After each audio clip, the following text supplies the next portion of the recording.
Баршаңызға сәлем достар. Каналыма қош келдіңіздер.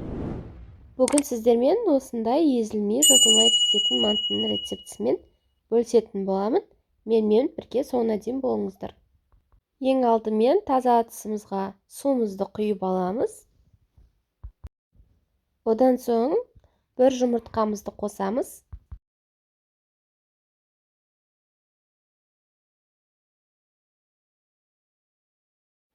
Бір шай қасық тұзымызды қосамыз.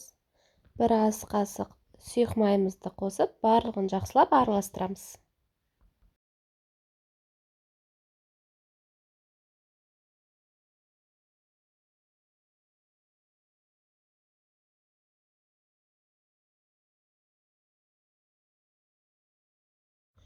Ұнымызға суымызды қосып, жақсылап қамыр илейтін боламыз. Қамырды қаттылау қылып илейміз. Қамырымыз қатты болса, мантымыз езілмей пісетін болады.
Қамырымызды пакетке салып, демалтырып қоямыз.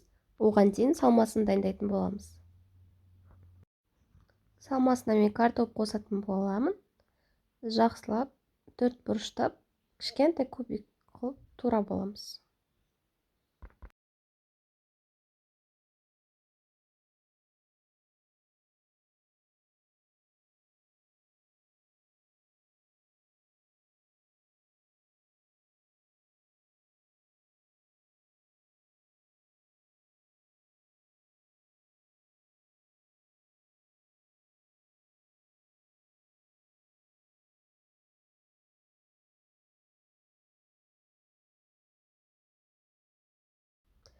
Пиязымызды да дәл солай кубик қылып тура болатын боламыз.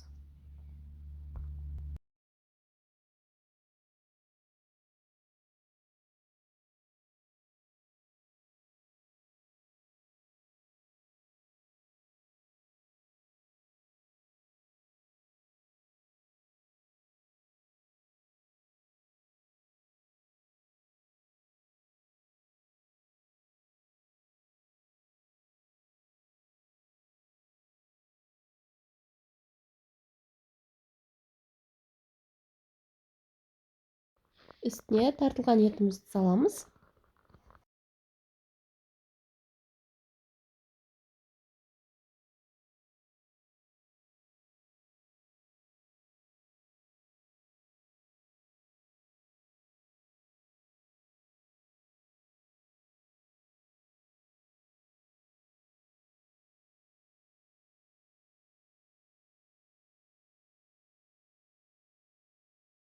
Сұйық майымызды құямыз.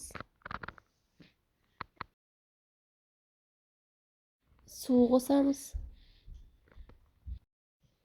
Тұзымызды саламыз.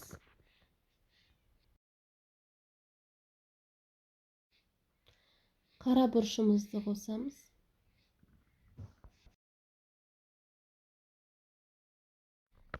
Қызыл бұрышымызды қосамыз.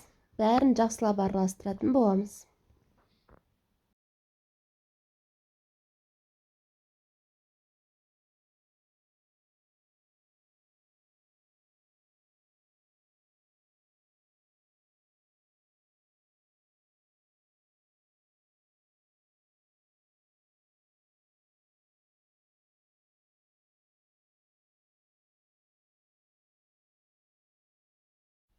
Қамырымыз дайын болды. Ұнымызды сеуіп отырып, қамырымызды жаятын боламыз.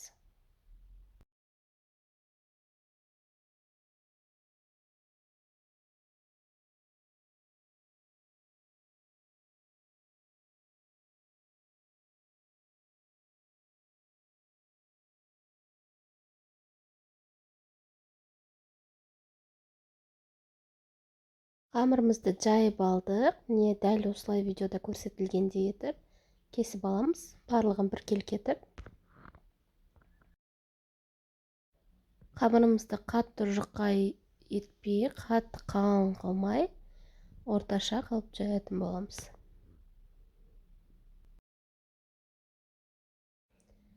Салмамызды бір ас қасықтан салып шығатын боламыз.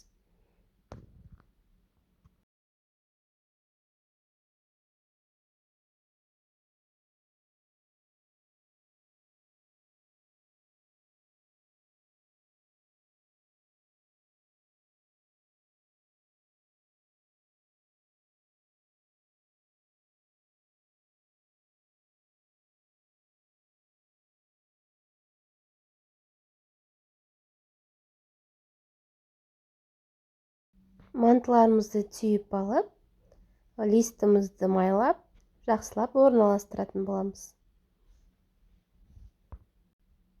Мантымыз пісті, езілмей, жыртылмай әдемі болып шыққан. Дәл осы рецептпен жасап көруге кеңес беремін. Каналыма тіркелмеген болсаңыздар, тіркелуді ұмытпаңыздар.